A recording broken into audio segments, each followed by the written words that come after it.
తిరుమల శ్రీ వెంకటేశ్వర స్వామికి పరమ భక్తుడైన శ్రీ భక్త కనకదాస విగ్రహాన్ని ఏర్పాటు చేయాలని గడిచిన కొన్ని సంవత్సరాలుగా ప్రజాప్రతినిధులకు సంఘం నాయకులు వినతులు ఇవ్వడం జరిగింది.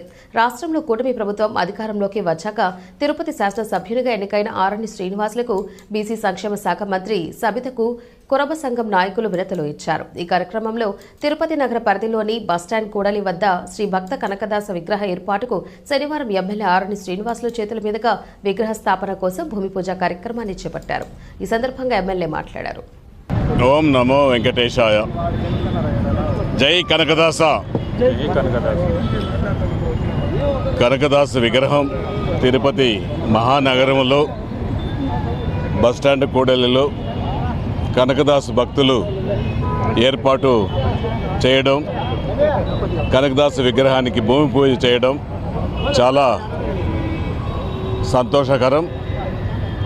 ఈ తిరుపతి పుణ్యక్షేత్రములో శ్రీ కలియుగ వెంకటేశ్వర స్వామి, శ్రీకృష్ణ పరమాత్ముడు వీళ్ళిద్దరిపైన ఎన్నో కీర్తనలు పాడి భగవంతుడిని ఆలాపించి భక్తులను ఉసిగొలిపి భక్తులకు దైవము ఉన్నాడు, వెంకటేశ్వర స్వామి ఉన్నాడు, శ్రీకృష్ణ పరమాత్ముడు ఉన్నాడు